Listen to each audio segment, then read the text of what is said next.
සද්ධර්ම සාගරය අමා සදහම් සයුරේ සිහිල්දියෙන් සුවපත් වන්නට.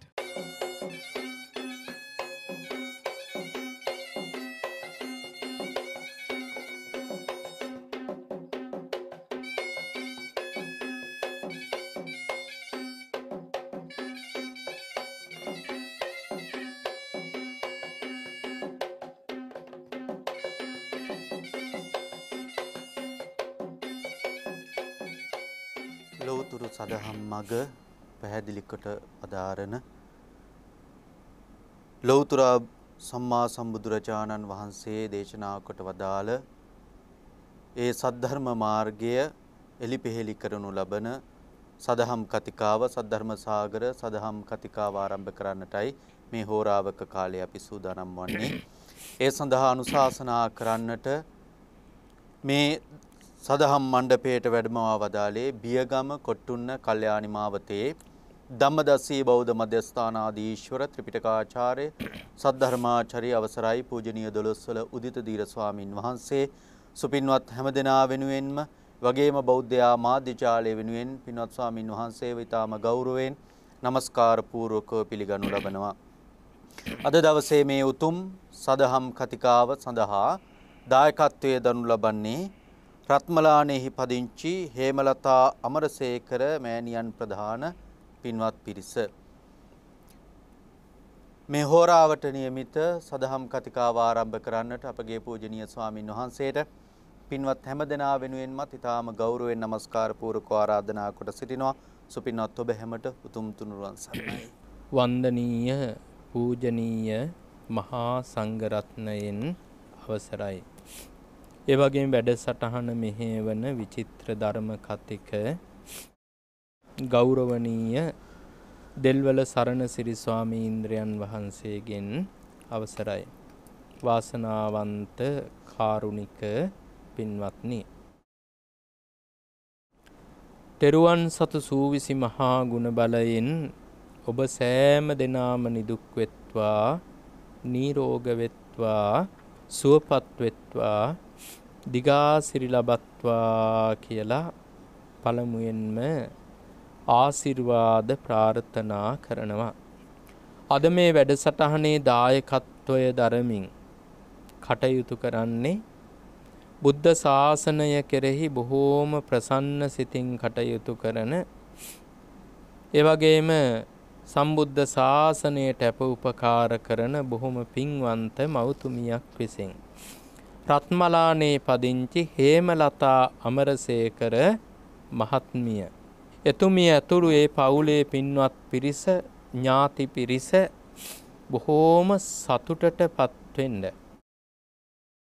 අද දවසේ ලක්ෂ සංඛ්‍යාත පිරිසකට බුදුබණ අහන්නට අවස්ථාව සලසා දෙමින් උදාර පින්කමක් සිදු කරනවා කියලා හිතලා හැම කෙනෙක්ම ඉතාමත්ම සතුටට ප්‍රීතියට පත්වෙන්න.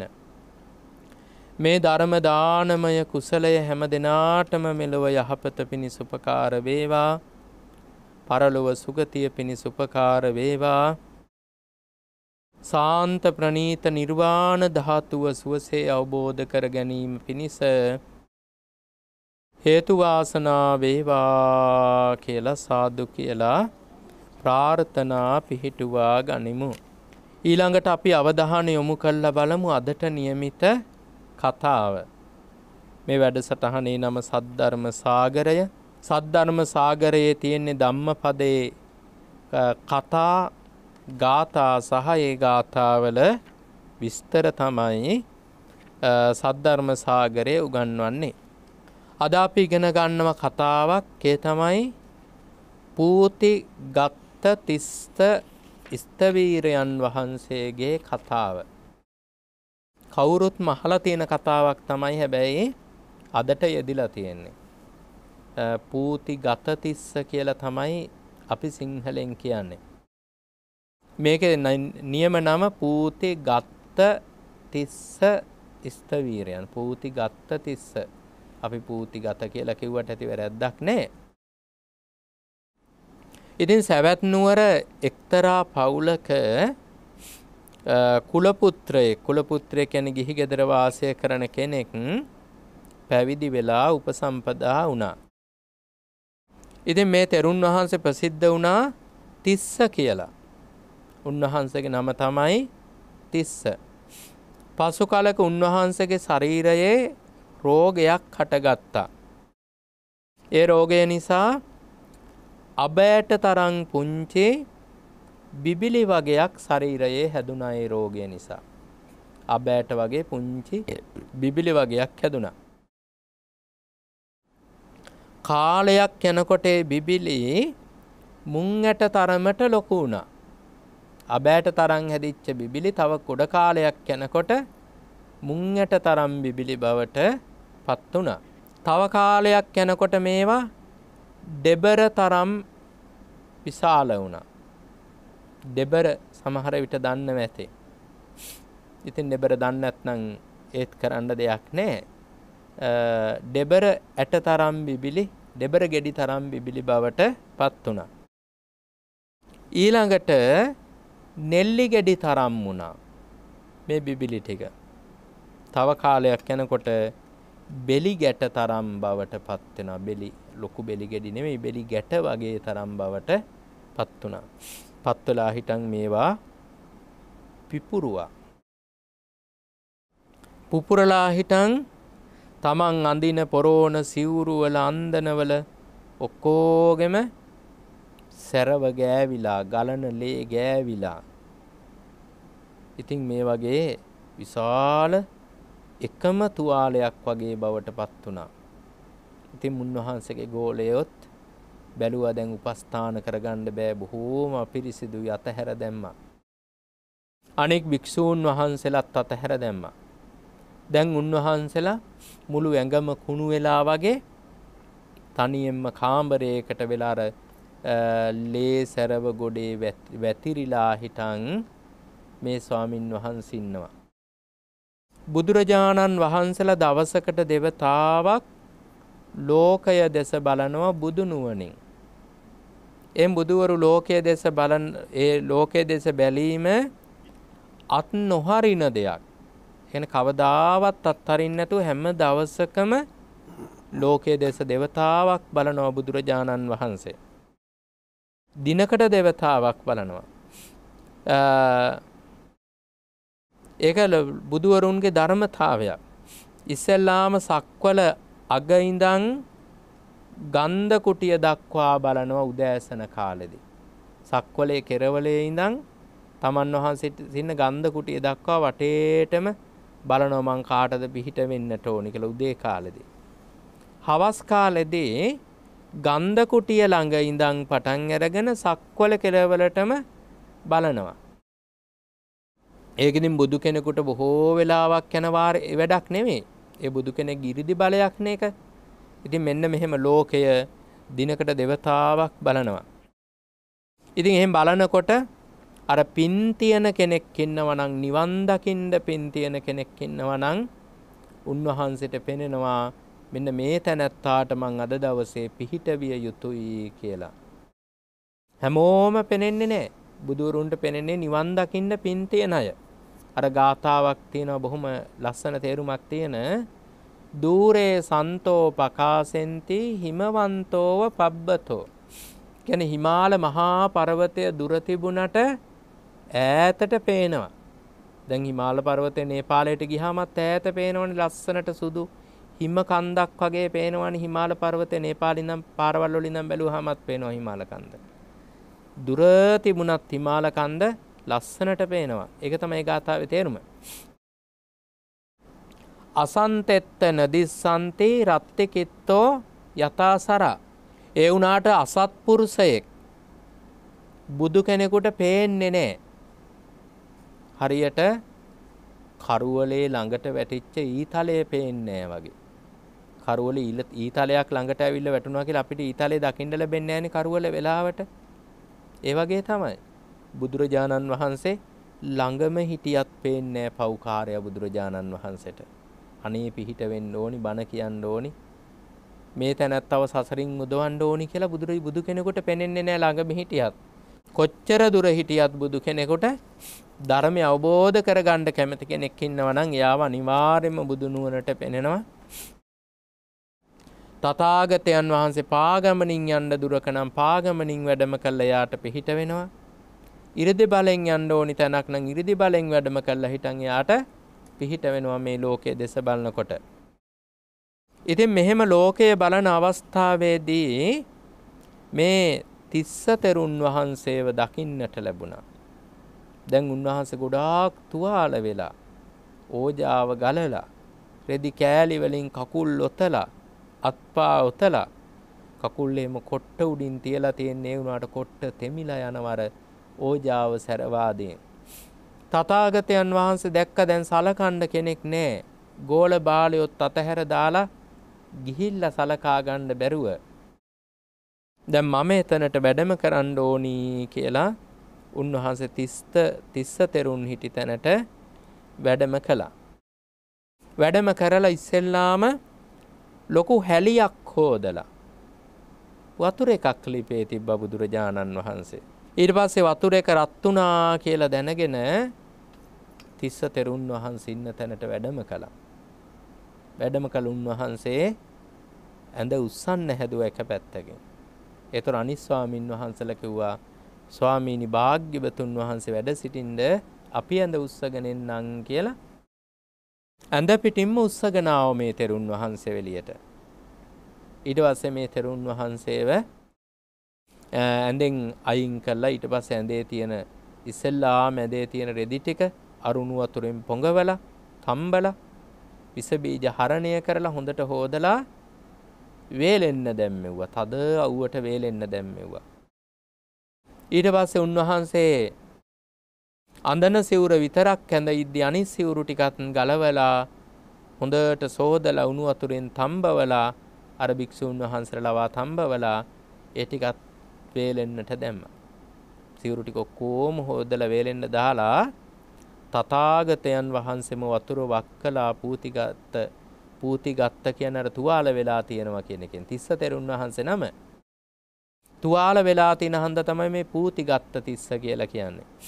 ඉතින් මේ ඔය තිස්ස තෙරුන් වහන්සේ ගැඟට තථාගතයන් වහන්සේ මුණු පැන් වක්කලා තථාගතයන් වහන්සේ මැඟ ඇතිල්ලුවා. උණු පැන් වක්කලා තමන් වහන්සේ මැඟ අතුල්ලලා මේ ස්වාමින් වහන්සේ හොඳට නාවලා හිටන් උපස්ථාන කරන්නට යෙදුන මේ ස්වාමින් වහන්සේට බුදුරජාණන් වහන්සේ විසින්. ඊට පස්සේ අවුවේ වේලිලා තිබිච්ච සිවුරු වේලුණු වේලෙනකන් උන්වහන්සේ තව්වෙන් වාඩි කළා තියලා ඊට පස්සේ සිවුරු වේලුණාට පස්සේ සිවුරු අන්දවලා උන්වහන්සේට එමෙ අප උපස්ථාන සියල්ලම සම්පූර්ණ කරන්නට යෙදුනා. ඊට පස්සේ ඇඟේ වතුර වේලිලා ගියාට පස්සේ මේ තිස්ස තෙරුන් වහන්සේ ඇඳත් හොඳට පිරිසුදු කරලා ඇඳ උඩ සයනය කෙරෙව්වා. සයනය කෙරෙව්වා කියන්නේ නිදි කෙරෙව්වා ඇඳ උඩට එක්කගෙන ගිහිල්ලා. ඒ උන්වහන්සේ තනියෙන් ඇවිද ගන්නවත් බෑ. කොහේ ඇවිදින්නද එච්චර බෙලි ගෙඩි තරම් ලොකු ගෙඩි හැදිලා ඒව පුපුරලා ගියා කියලා කියන්නේ. අපිට කකුලේ පුංචි සැරව ගෙඩියක් ආවත් ඇවිද ගන්න බෑනේ. අපි හිතමු කකුලේ උඩ කොටසේ සැරව ගෙඩියක් එනවා කියලා. අපිට ඇවිද ගන්න බෑනේ සැරව ගෙඩියක් ආවත් කකුලේ උඩ කොටසේ. ඉතින් අර බෙලි ගෙඩි තරම් ලොකු ගෙඩි හැදිලා පුපුරලා යනවා කිව්වහම එච්චර ලොකු ගෙඩි හැදෙයිද කියලා හිතෙනවා. ඒ අපි හිතුවට ඒක ගොඩාක් වෙනස්.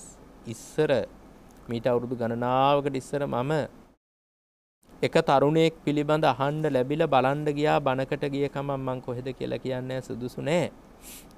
අවුරුදු 20 ගානක පුතෙක්. ඒ පුතාව තියලා තියෙන්නේ ලොකු බේසන් දෙකක් උඩ. කකුල් දෙක ලොකුම ලොකුයි සෑහෙන ලොකුයි. කකුල් දෙක පුපුරලා ඕජාව වැක්කිරෙනවා බේසන් දෙකක ප්ලාස්ටික් බේසන් දෙකක ඉන්නේ.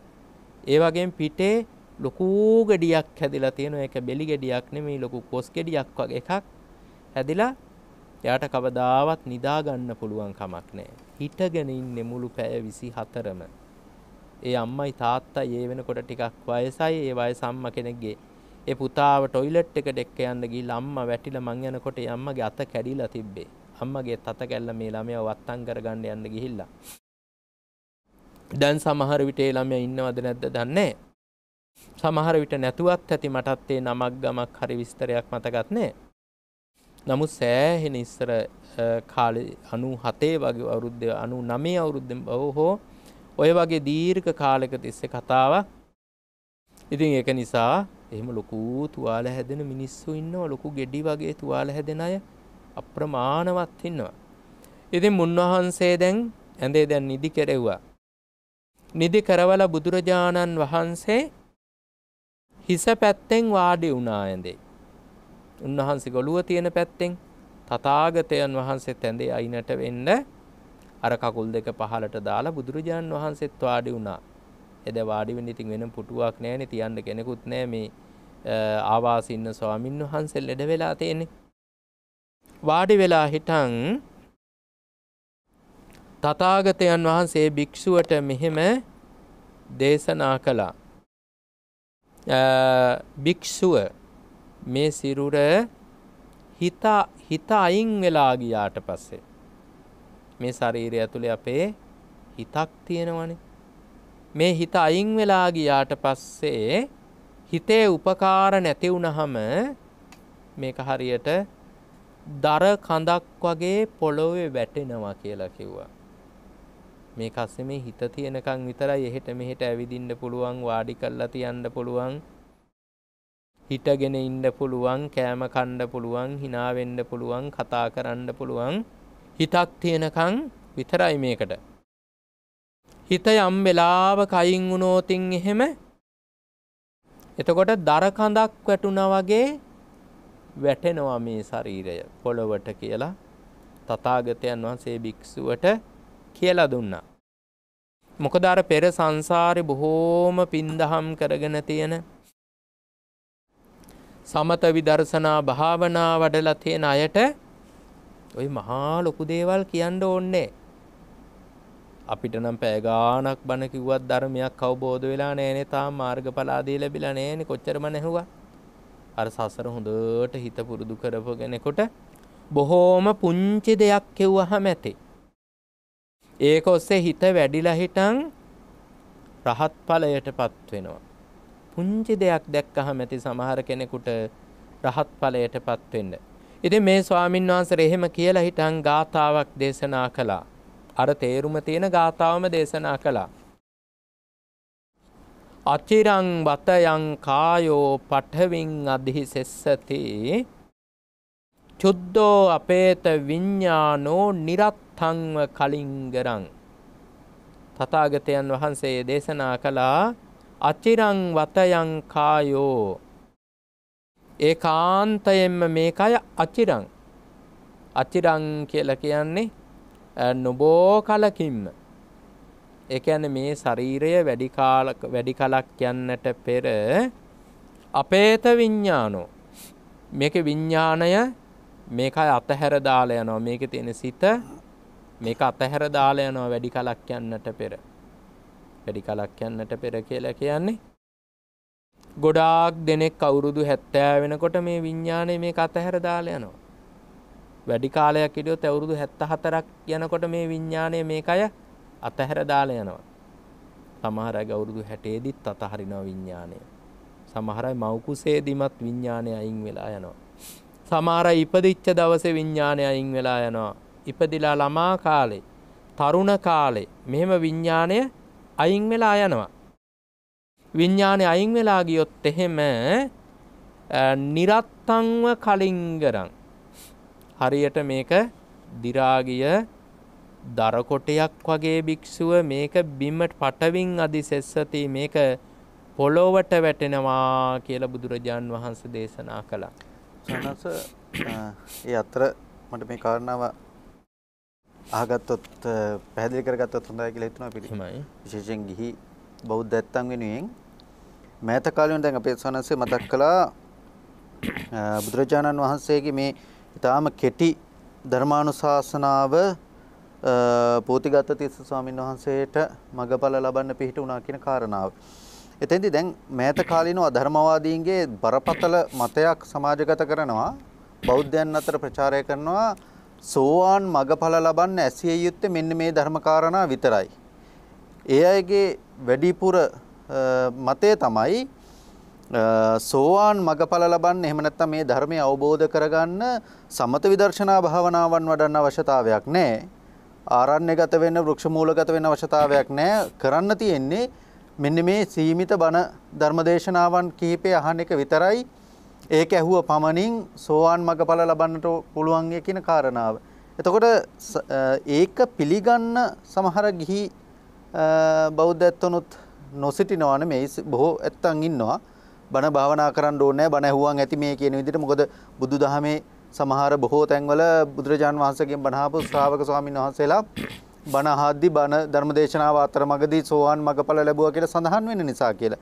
එතකොට ඒ කාරණාව කොහොමද අපේ ඇත්තන්ට විසඳ ගන්න පුළුවන්කම තියෙන්නේ ධර්මදේශනා වලින් පමණක් සීමිත ධර්මදේශනා පෙළකින් පමණක් ධර්මානුශාසනා ශ්‍රවණයෙන් පමණක් මගඵල නිවන් අවබෝධ කරගන්නට හැකියද? එහෙම නැත්නම් සමත විදර්ශනා භාවනාවන් වැඩි යුතුයමද කියන කාරණාව අපි පැහැදිලි කරගත්තා.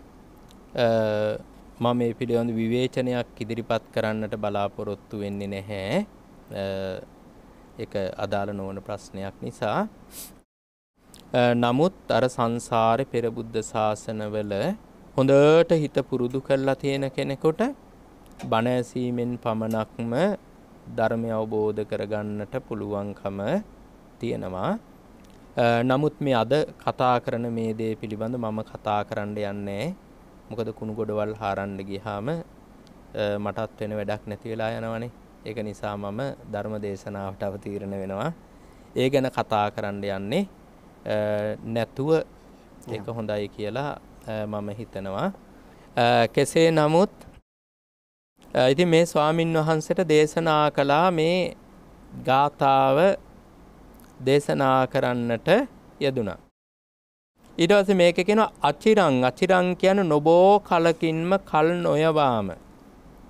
මේ පොත ලියලා තියෙන ස්වාමින් වහන්සේ නම් සඳහන් කරනවා දැනට තියෙන විදිහට නම් මිනිස්සුන්ගේ ආයුෂ 60 වසරක් කොට ගත හැකිය කියලා.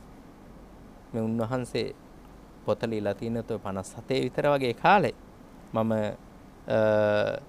දන්න තරමට මේ පොත බොහොම ඉස්සර ලියලා තියෙන පොතක්. ඉතින් අවුරුදු 60ක් විතර කියලා හිතන්න පුළුවන් කියලා පරමාවසේ උන්වහන්සේගේ අදහස එක ලියලා තියෙන මේ. ඊළඟට කියලා 60ට වඩා ටිකක් ජීවත් වෙලා මැරෙන අයද සිටිති. 60ට අඩුවෙන් ජීවත් වෙලා මැරෙන අයද සිටිති. බුද්ධ කාලේ නම් පරමායුෂ අවුරුදු 100යිනේ. කලාතුරකින් කෙනෙක් 100ට වඩා ජීවත් වුණා. 120ක් හිටපු අයත් හිටියා. සමහර අය 100ක් යන්නට පෙරත් මරණයටපත් වුණා. හැබැයි අද කාලේ නම් අපේ රටේ සම්මතයක් තියෙනවා, රජයේ සම්මතයක් ආයු අපේක්ෂාව කියලා රජයේ නිර්දේශයක් තියෙනවා. ඒ තමයි අවුරුදු 74ක් ජීවත් වෙනවා. ආයු අපේක්ෂා කරනවා 74ක් මිනිස්සෙක්ගේ දැන් රජයෙන්. ඉස්සර එච්චර ආයු අපේක්ෂාවක් තිබ්බේ නැහැ යුද්ධ කාලේ එහෙම. යුද්ධ කාලේම මිනිස්සුන්ගේ ඊතර ප්‍රශ්න ගොඩයිනේ හැමදාම මරණ ඒවා ගැන අහනවා, කොටන ඒවා ගැන අහනවා, වෙඩි තියන ඒවා ගැන අහනවා, බෙලි කපන ඒවා ගැන අහනවා, බෝම්බ පුපුරන ඒවා ගැන අහනවා.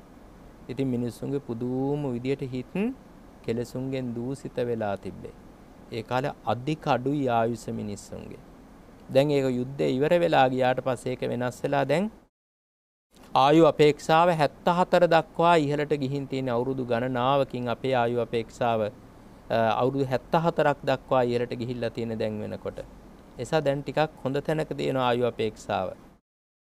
ඉතින් කෙසේ නමුත් 74ට වැඩි ජීවත් වෙන පින්වන්ත පරණ අම්මලාත් ඉන්නවා. නැත්තම් මේ වයසක අම්මලා බය වෙයි දැන් 74යි. එහෙම කියලා බය වෙන්නත් පුළුවන්. අර විඥානයේ ගිහිල්ලා දර කඳක් වගේ වැටෙයිද දන්නේ නැහැ කියලා. එහෙම වෙන්නේ නැහැ. මේ පරණ අයට එහෙම වෙන්නේ නැහැ. මොකද පරණ අයට කොහොමත් ආයුෂ තියෙනවානේ. මේ අපේ 74 එනකොට කියලා කිව්වේ කියලා හිතාගත්තට කමක් නැහැ. ඉතින් විශේෂයෙන්ම අචිරං කියන නොබෝ කලකින්ම බොහොම වැඩි කලක් ජීවත් වෙන්නේ. අයං කායෝ කියන්නේ මේ ශරීරය කියන එකයි. පඨවින් අදිසෙස්සති කියන්නේ පොළොවට වැටෙනවා. ඊට පස්සේ කියන චුද්ධෝ අපේත විඥානෝ. මේ විඥානේ අහිමි වෙලා ගියාට පස්සේ විඥාන අහිමි වෙලා යනවා කියලා කියන්නේ මරණයටපත් වීමෙන්නේ. මරණයටපත් වෙනකොට සිදුවෙන ක්‍රියාකාරීත්වයක් තියෙනවා. ඒ ක්‍රියාකාරීත්වය පිළිබඳ මේකේ පස්සේ විස්තර කරලා දෙනවා. මේක විශේෂයෙන් කියන දැව දඬු වලින් වැඩ ගන්න මිනිස්සෙක් කැලෑවට ගිහිල්ලා ඇද නැති දැව දඬු ගන්නවා. ඇද තියෙන ඒවා රහින්න පුළුවන්නේ. ඉස්සර වෑයකින් රහිනවනේ. ඉතින් වෑයෙන් රැහැලා හදලා ගන්නව ඇද තියෙන දේවල්. වැඩකටම ගන්න බැරි අර වැඩකටම ගන්න බැරි මොනවද ඒකට එන්නේ ගැට වගේ තියෙන අතු ඇවිල්ලා ගැට ගොඩාක් වගේ තියෙන. අන්නේ දේවල් දාලා එනවා. මොකද ඒවා යතු ගන්නවත් බෑ, එන ගහන්නවත් බෑ, පුපුරනවා ඒ තැන් වලින්. ඒව ඊට පස්සේ දාලා එනවා කැලේ. ඉතින් ඒවා දිරනවා ඊට පස්සේ. දිරලා ගියාට පස්සේ මිනිස්සු දරටවත් ගන්න නෑනේ. හොඳටම දිරලා තෙත බරිත වෙලා ගියාට පස්සේ දරටවත් ගන්නේ නෑනේ ඒවා මිනිස්සු. ආන් ඒ වගේ වෙනවා මේ ශරීරය. කාලයක් යනකොට මේ ශරීරය දිරලා ගිහිල්ලා වැඩකටම නැති එකක් වෙනවා. දර කඳක් නම් වැටිච්ච කාලේ ප්‍රයෝජනෙට ගන්න පුළුවන්. ගහක් මෙරිලා වැටුණට වටිනාකමක් නැත්තේ නෑ. වයසට ගිහිල්ලා මැරුණා කියන්නේ හොඳ අරටුවක් තියෙන ගහක්නේ. ඉතින් දිරන්න ඉස්සෙල්ලා ගෙනාවනම් පුටු ටිකක් හදන්න, මේස ටිකක් හදන්න, කැබිනට් ටිකක් හදන්න, අල්මාරි ටිකක් හදන්න පුළුවන්. මොකද වයසට ගිහිල්ලාම මැරුණා කියන්නේ හොඳටම මෝරලා. වටිනාකම ඉහළයි. ආය කපලා මැරුණා වගේ නෙවෙයි ඒක. ඉතින් ඒක නිසා ප්‍රයෝජනයක් ගන්න පුළුවන්. හැබැයි මිනිස්සෙක් මැරිලා කියලා ආරංචි වුණාම කවුරුවත් එන්නේ නැහනේ අතපය කපාගෙන ගියා නම් හරි ලිපේ හරි දාන්න කියලා. නැත්තම් ටීපෝ එකක් හරි හදන්න කණුවකට ගන්න පුළුවන් කියලා කකුල් කපාගෙන යන්න එනවද කවුරුත් නැහනේ. Tamanට ගොඩාක් ආස කරපු අය, ආදරේ කරපු අයවත් ඇඟෙන් අල්ලලා බලන්නවත් එන්නේ නැහනේ. අතින් අල්ලලාවත් බලන්නේ නැහනේ. බොහොම ආසාවෙන් තණ්හාවෙන් මේ කය දෙස බලපු අය, කෙලෙස් වලින් මේ කය ගැන හිතපු අය, එයා මේ ශරීරය බලන්නේවත් නැහැ. ඉතින් ඒ තමයි ස්වභාවය. මරණය ගැන සඳහන් වෙන ගාථාවක් ඊළඟට තියෙනවා. ආයු උස්මාච විඥානං යදා කායේ ජහන්ති මං අපවිද්දෝ සදාසේති යතා කඩ්ඩං අචේතනං.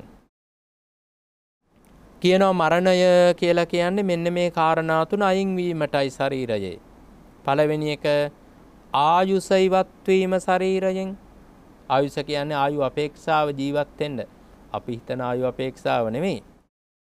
කර්මයෙන් ලැබිලා තියෙන ආයුෂ ප්‍රමාණයක් තියෙනවා මිනිස්සෙකුට. ඒ ආයුෂ ප්‍රමාණය. උස්මාච කියන්නේ ශරීරයේ උෂ්ණත්වය අහිමි වීම. හැබැයි උෂ්ණත්වය කියලා කියන්නේ පටලව ගන්න එපා ඇඟේ උණුසුම කියන එක නෙමෙයි. ඒකේ තියෙන උෂ්ණත්වයේ තියෙනවා ශරීරයේ කර්මජ උෂ්ණත්වය කියලා එකක්. කර්මජ උෂ්ණත්වය කියන්නේ කර්මයෙන් හටගන්න උණුසුම. ඒක අහිමි වෙනවා හැටියේ මැරෙනවා. නැත්නම් ඇඟේ උණුසුම මැරිලා හිටන් විනාඩි 20ක් 25ක් විතර යනකන් තියෙනවා. ඇඟ රස්නේ විනාඩි 20ක් 25ක් විතර යනකන් ඉන්නවා වගේම. ටිකක් ඇඟේ උණුසුම නැති වෙලා යන්නේ නැහැ එකපාරට. අර කර්මජ උෂ්ණත්වය තමයි මරණ මොහොතේම අහිමි වෙලා යන්නේ. ඊළඟට විඥානය ආයුෂ කර්මජ උෂ්ණත්වය විඥානය කියන මෙන්න මේ දේවල් ශරීරය අතහැර දැමුවට පස්සේ සිතක් නැති අචේතනික වූ දරකඳක් වගේ මේ ශරීරය සයනය කරනවා. සයනය කරනවා කියන්නේ ලී කොටයක් හරහට තිබ්බා වගේ නිදාගෙන ඉන්නවා මේ කය. මැරුණාට පස්සේ එහෙමනේ දර කොටයක් තිබ්බා වගේ මේ ශරීරය පවතිනවා. භෝග බන්දු පරිච්ඡත්තෝ පතිතෝ කම්ම බන්ධනා ඒකකෝ කපනෝ සේති චඩ්ඩිතබ්බෝ ලහුං තදා. බොහෝම ලස්සන ගාථාවක් දේශනා කළා තියෙනවා. මේ ශරීරය උපභෝග පරිභෝග වස්තුන් කියන්නේ තමන් පරිභෝග කරන දේවල් සහ තමන්ට අයිති ගේ දොර වතු පිටි ඉඩකඩම් යාන වාහන මිල මුදල් ඔයගේ වස්තු සම්භාර තියෙනවනේ බැංකු පොත්වල තියෙන සල්ලි අරම මේවා. ආන් ඒවයින් ඒවත් අතහැර දාලා ඥාති මිත්‍රාදීනුත් අතහැර දාලා කර්මය නැමැති බන්ධනයෙන් බැඳිලා මේ ශරීරය දීන වෙලා මරුණා කියන්නේ ස්වභාවය තමයි. උපභෝග වස්තු ටිකත් අතහැර දාලා තමන්ව පරිභෝග වස්තු ටිකත් අතහැර දාලා ඥාති මිත්‍රාදීනුත් තමාට අහිමි වෙලා ගිහිල්ලා කර්මයට අහු වෙලා තමන්ව දීන වෙලා කියන්නේ ඊටාම පහත් බවට පත් වෙලා දැන් මේ ශරීරය වහාම බැහැර කළ යුතු එකක් බවට පත් වෙලා වහාම බැහැර කළ යුතු එකක් කියන්නේ ඉක්මනට අයින් කළා දාන්න ඕනි එකක් වෙලා ඉක්මනටම අයින් කළා දාන්න ඕනි ඇත්තටම මැරිලා දවසක් යනකොට ඉදිමෙන්න පටන් ගන්නවා හුලං ගැහුවා වගේ මූණ ඉදිමෙනවා හුලම් පෙරෙව්වා වගේ ඇතුලේ කම්මුල් එහෙම ඉදිමෙනවා පපුව ඉදිමෙනවා අත් ඉදිමෙනවා බඩ ඉදිමෙනවා දරුවෙක් හම්බ වෙන්න ඉන්නා වගේ බඩ ඉදිමිලා යනවා දවසක් යනකොට කකුල් වලට හුලම් පුරවපු බැලුන් වගේ හොඳටම ඉදිමෙනවා දෙවනි දවස වෙනකොට නිල් වෙනවා තනින් ශරීරය තුන්වෙනි දවස වෙනකොට ඇස් දෙකෙන් ඕජාව වැටෙන්න ගන්නවා කන් දෙකෙන් ඕජාව වැටෙන්න ගන්නවා නහයෙන් ඕජාව වැටෙන්න ගන්නවා කටෙන් වමන යනවා වගේ ඕජාව වැටෙන්න පටන් ගන්නවා මල මුත්‍ර මාර්ග වලින් ඕජාව ගලන්න පටන් ගන්නවා ඉස්සර එම්බාම් කරන්නේ නැති මිනී තියෙනවා ඒවා ඒ කාලේ මිනිස්සුමයි ගෙවල් වලමයි පෙට්ටි හදන අපි පුංචි කාලෙත් අපේ ගම්වල පෙට්ටි හදනවා ගෙදරමයි පෙට්ටි හදන්නේ මට මතකයි ඉතින් සමහර මිනී සැකසහිත නැත්තම් ඒ කාලේ ඒවා එම්බාම් කරන්නේ සැකසහිත නැති ඒවා අර පෙට්ටියක් හදලා මිනිය තියලා හිටන් ඒක යටින් ලොකු බේසමක් තියලා ඒකට කහ කෑලි කපලා කහ කොටලා දාලා දෙහි කෑලි කපලා දාලා පහන් පත්තු කරලා තියෙනවා මිනිය දෙපැත්තේ. මම දැකලා තියෙනවා ඒ අපේ ගම් ගොඩාක් දුෂ්කර හන්ද වෙන්න ඇති සමහර විට. ඒවට ඕජාව වැක්කිරෙනවා තුන්වෙනි දවස වෙනකොට බේසමට වැක්කිරෙනවා අර දිය වෙලා මිනිය. දැන් නම් ඉතින් එහෙම වෙන්නේ දැන් ඉතින් කල් තබා ගැනීමේ ද්‍රව්‍ය තියෙනවානේ හැම දෙයකටම. දැන් බලන්න වෙරළු ගෙඩියක් හද වෙන්නොත් හෙට වෙනකන් තියාගන්න බෑනේ ගහ යට කුණු වෙලා ඉවරයි. නමුත් කල් තබා ගැනීම ඕන වෙරළු ඉදිච්ච ඒවා ගෙනහැල්ලා ගිනි යව්වේ විකුණන්න පුළුවන් ඕන නම් සතියක් නරක් වෙන්නේ නෑනේ. සියම් බලා ගෙනහැල්ලා විකුණන්න පුළුවන්. බලන්න එක එක පළතුරු කොයි තරම් දේවල් ගෙනහැල්ලා විකුණනවාද කියලා ගිනි යව්වේ ෆ්‍රිජ් එකක් මුකුත් නෑ. ඒ වගේ මිනියටත් කල් තබා ගැනීමේ ද්‍රව්‍ය ගහනවා පර්මලින් ලීටර 4ක් ගහනවා බලන ආහාරයක් කපලා දවස් 3ක් තියාගන්න ඕන. ඊට වඩා තියාගන්න ඕන නම් තුන්වෙනි දවසේ ආයෙ එකක් කපලා තව භාගයක් ඇතුළට දාලා දානවා. තවත් තියාගන්න ඕන නම් හතරවෙනි දවසේ ආයෙත් ඇවිල්ලා දොරවල් ටික වහලා බලන ආහාරයක් කපලා හිටන් ආයෙ පර්මලින් භාගයක් ගහලා යනවා. ඉතින් ඔහොම ඕනනම් සතියක් එකමාරක් දෙකක් තියාගන්න පුළුවන් මේ නරක් වෙන්නේ නැතුව දැන් පවතින ක්‍රමවේදය අනුව. ඉතින් ඒක හන්දාර ඉදිමෙන්නේ නිල් වෙන්නේ මුකුත් නැහැ. දැන් ජීවත් වුණාට වඩා ලස්සනට ඉන්නවා මරුණාට පස්සේ. හොඳ ලස්සනට ඇඳගෙන ඉන්නවා. හොඳට චේන් එකක් දාලා හොඳට මුදු දාලා බල්බ් දාලා වටේට ලස්සනට වටේ මල් වඩන් තියලා ඔච්චර ලස්සන සරසලා තියෙනවා. ජීවත් වුණාට වගේ උඩට උඩුවියන් දාලා දැක්කහම මැරෙන්න ආස හිතෙනවා මිනිස්සුන්ට මරණය දුකයි කියලා හිතෙන්නේ නැහැ. මැරෙන්න ආස හිතෙන තරමටම ලස්සනට තියෙනවා ඇත්තටම. හිටියට වඩා ලස්සනයි. ඉස්සර අසුබේ වඩන්න හිතෙනවා සමහර විට දැන් අසුබේ අරමුණක් ගන්න බැරි තරමට ලස්සනයි. ඉතින් ඒ මට්ටමටපත් වෙලා. නමුත් ඉතින් ඇත්තම තත්ත්වය නම් ඉක්මනට බැහැර කළ යුතු මට්ටමටපත් වෙනවා. මරුණා කියන්නේ ඒක ඉක්මනින්ම අයින් කරලා දාන්න ඕනි මට්ටමටපත් වෙලා. ඊළඟට කියනවා මේ ශරීරය නව දොරකින් අපද්‍රව්‍ය වැగిරෙන්න පටන් ගන්නවා. ඊට පස්සේ ජනතාව එකතු වෙනවා මරුණට පස්සේ එතනට. ජනතාවට එකතු වෙලා මේ ශරීරය කසල ගොඩක් ගිහින් දානවා වගේ. අසූචි ගොඩක් දැකලා මිනිස්සු ආපෝ ඉක්මනට වලක් හාරලා දාන්න කියලා අසූචි ගොඩක් දැක්කොත් ඉක්මනට අයින් කරනවානේ ගේ මැදවත් තියනවා කියලා හිතන්නකෝ කාමරේ මැද. කාමරේ මැද අසූචි ගොඩක් තියාගන්නේ නැහනේ. ඉක්මනටම අයින් කරලා දානවා. Tamanට අයින් කරන්න කැතයි නම් වෙන කෙනෙකුට හරි කියලා සල්ලි දීලා හරි කියනවනේ. අනේ මේක අස් කරලා දෙන්න මේ වගේ කාමරේ මේ අසූචි ගොඩක්. අපි ඒ වගේ අසූචි ගොඩක් අයින් කරනවා වගේ මිනිස්සුත් එකතු කරගෙන ඒ අයගේ උදව් අරගෙන ඉක්මනටම අයින් කරලා දානවා පිරිස එකතු වෙලා. එච්චර ස්වභාවයට ඒ අනිත්‍ය ස්වභාවයට මේ කයපත් වෙනවා කියලා මේ පූති ගත්ත තිස්ස තෙරුන් වහන්සේට දේශනා කරන්නේ. ඊළඟට මේකේ ගාථා තියෙන දවස් දෙකක් ගියාට පස්සේ ඉදිමෙනවා මේ ශරීරය. ඕජාව ගලන්න ගන්නවා දවස් දෙක තුන යනකොට. බිහි කළා වූ මවටත් බලන්න බැරි තරමටම විරූපී වෙනවා. අම්මටවත් බලන්න බැරි තරම් විරූපී වෙනවා. දැන් පර්මලින් එහෙම ගහන්න නැතුව තියාගත්තොත් එහෙම අම්මවත් බලන්න කැමති නෑ. අම්මා ළමෙක් මැරුණාම අඬනවා අනේ පුතේ මාව දාලා යන්න එපා. අනේ පුතේ නවතින්න.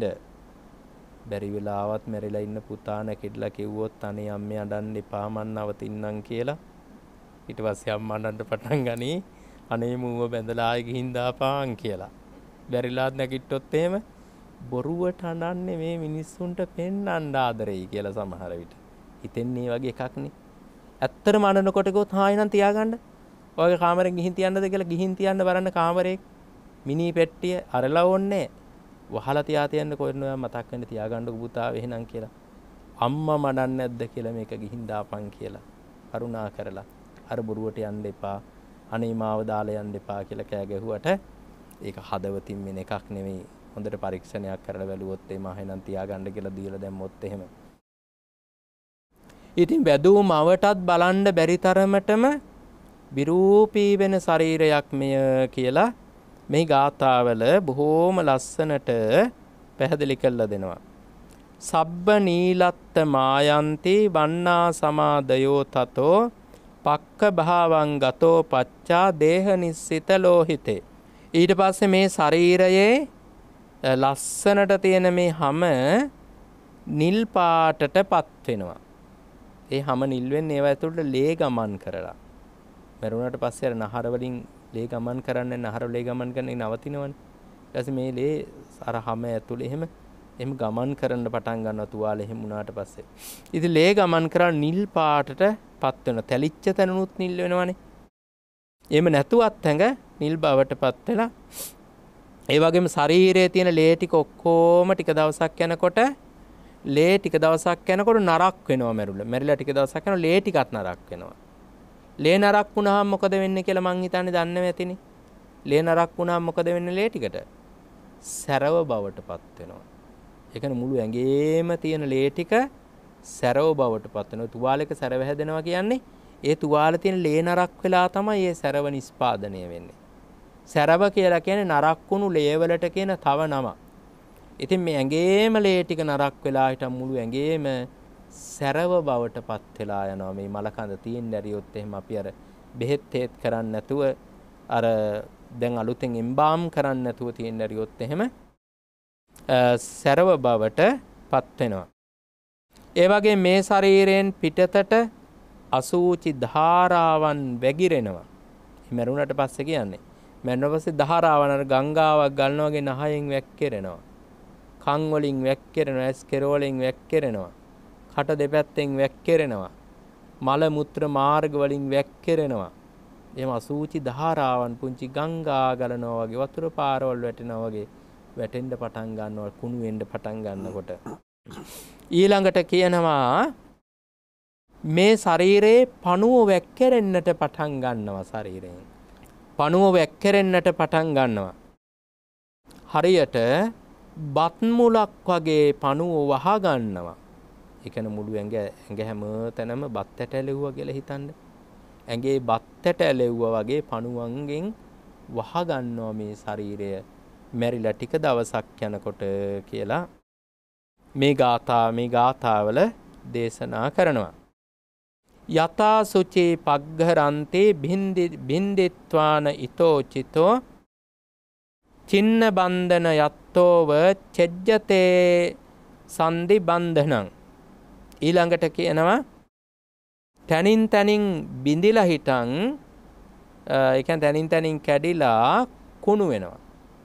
කුණු වෙලට මේ ශරීර බන්ධන තියෙනවානේ මේ වැල මිටින් බැඳිලානේ තියෙන වැටෙන්නේ නැති වෙන්න දැන් හැම ටිකෙන් එහෙම එල්ලිලානේ තියෙන්නේ නැත්තම් මේ අත වැටෙන්න එපා උඩින් එන නහර වලින් එල්ලිලා අන මැරිලා ටික දවසක් යනකොට මේවා දිරනවා හැම දිරනවා මස් දිරනවා නහර දිරනවා එතකොට මේ බන්ධන නැත්තම් මේ හන්දි කියන්නේ ජොයින්ට් තියෙන්නේ ඒවෙන් ගැලවෙනවා දිරලා හිටන් මේ නිකන් තියෙන්නේ මොකද එන දාලා හයි කරලා නැහැ එමෙ එන දාලා හයි කරන්නද මේවා නිකන් මේ තියෙන්නේ ඉතින් මේ නිකන් තියෙනවා මේ නහර වලින් හැමෙන් අර කණ්ඩරා කියලා මහනර జాතියක් තියෙනවා ලේ ගමන් කරන්නේ නැති ඒවෙන් එහෙම බැඳලා මේ අල්ලගෙන පිළිවෙලකට මේ ටික තියෙන්නේ ඉතින් ඒවා දිරලා යනවනේ මැරිලා ටික දවසක එතකොට මේ ජොයින්ට් වලින් නැත්තම් හන්දි වලින් මේවා වෙන් වෙන්න පටන් ගන්නවා.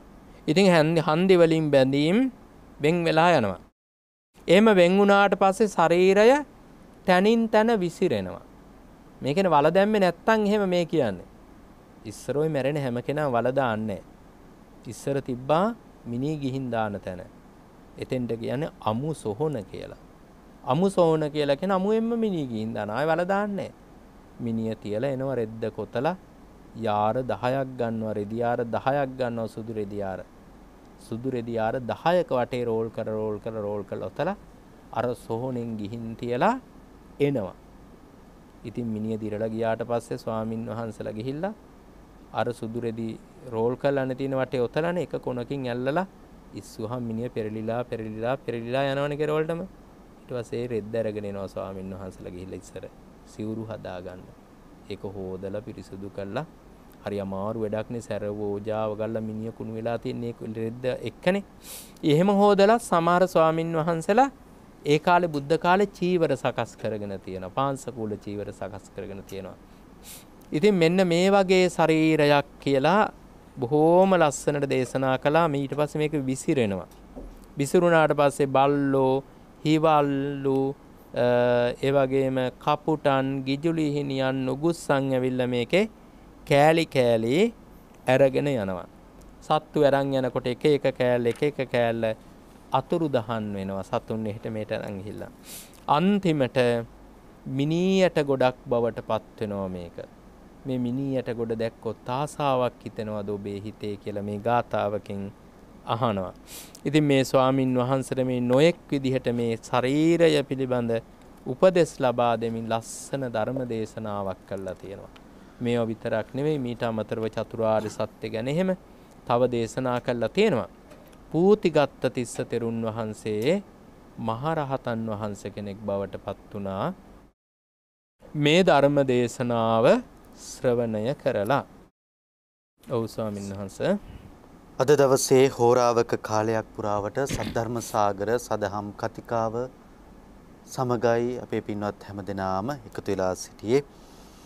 විශේෂයෙන් මේ උතුම් සදහම් කතිකාව සද්ධර්ම සාගර සදහම් සාකච්ඡාව සඳහා අනුශාසනා කරන්නට මේ සදහම් මණ්ඩපයට වැඩමවා වදාළේ බියගම කොට්ටුන්න කල්යාණි මාවතේ ධම්මදස්සී බෞද්ධ මධ්‍යස්ථානාධීශ්වර ත්‍රිපිටකාචාර්ය සද්ධර්මාචාර්ය අවසරයි පූජනීය දොළොස්වල උදිත දිර ස්වාමින් වහන්සේ උන්වහන්සේටත් මේ උතුම් ධර්ම දානමය කුසලය මෙලව නිදුක නිරෝගී භාවය පිණිසත් සතර සුවපත් භාවය පිණිසත් මේ ගෞතම බුදුසසුන තුල ඊ타ම ඉක්මන් ජීවිතයේ කුදුම් චතුරාර්ය සත්‍ය අවබෝධයේ පිණිසමත් එකසේම හේතු වේවා කියන ප්‍රාර්ථනාවෙන් අපි අනුමෝදන් කරමු. ඒ වගේම අද දවසේ මේ උතුම් සදහම් කතිකාව සඳහා දායකත්වයේ දරනු ලබන්නේ රත්මලානියේ පදිංචි හේමලතා අමරසේකර මහත්මිය ඇතුළු පින්වත් පිරිස ඒ හැම දිනාටම පුණ්‍ය අනුමෝදනා කරන්නට ආශිර්වාද කරන්නට අපගේ පූජනීය ස්වාමින් වහන්සේට පින්වත් හැම දෙනා වෙනුවෙන්මත් ඊටාම ගෞරවයෙන් ආරාධනා කොට සිටිනවා. සුපින්වත් ඔබ හැමට උතුම් තෙරුවන් සරණයි. ඊ타මත්ම සද්ධාවෙන් ගෞරවයෙන් අද දායකත්වයේ දරමින් කටයුතු කරන්නේ රත්මලානේ පදිංචි හේමලතා අමරසේකර මහත්මිය විසින්. එතුමිය බොහෝම සතුටටපත් වෙන්න ලක්ෂ සංඛ්‍යාත පිරිසකගේ දෝතට නෙවෙයි හදවතට ධර්මය නැමැති ලෝකේ තියෙන වටිනාම වස්තුව පූජා කරගත්තා කියලා අග්‍රම ධර්ම දානමය පින කරගත්තා කියලා හදවතින්ම සතුටටපත් වෙන්න. ඒ වගේම මිය පරලොව ගිය ඥාතීන්ට පින් අනුමෝදන් කරනවා.